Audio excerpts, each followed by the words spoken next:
இரண்டில் ஒன்று சிறியதென்றால் எந்த வண்டி ஓடும் உனை போலே அளவோடு உறவாட வேண்டும் உயர்ந்தோறும் தாழ்ந்தோறும் உறவு கொள்வது அது சிறுமை என்பது அதில் அர்த்தம் உள்ளது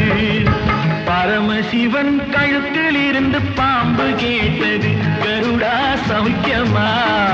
யாரும் இருக்கும் இடத்தில் இருந்து கொண்டால் எல்லாம் சௌக்கியமே கருடன் சொன்னது